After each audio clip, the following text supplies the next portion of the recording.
You can't be happy all the time.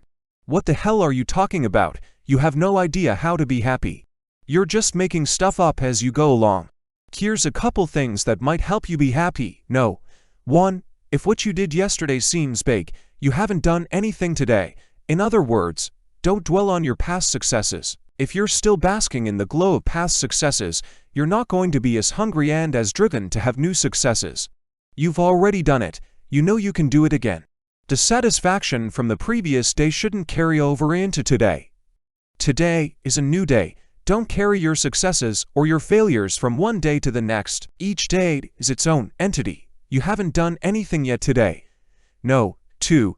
You're never as good as everyone tells you when you win. And you're never as bad as they say when you lose. When you win, everybody tells you how great you are, how talented you are, how brilliant you are, how beautiful you are, how wonderful you are. And if you start believing that, then you have a problem when you lose because you're not as good as they say you are. On the flip side, when you lose, everybody's telling you, you suck, you blow, you're a loser, you're a quitter, you're a failure. And if you start believing that, then you got problems when you win because you're not as bad as they say you are. So when you win, enjoy it. Know that you are excellent, but don't get cocky. And when you lose, suck it up, get over it, move on. You're not as bad as they say you are. No. 3. I never learn anything talking. I only learn things when I ask questions. This is so true. How many times have you been in a meeting and you didn't speak up? You didn't ask a question, you were afraid to ask a question, and then after the meeting, you're like, what was that guy's name again? Or what was that thing we were gonna do? It's because you didn't participate. You didn't ask questions. Talking doesn't require any energy. Asking questions requires energy.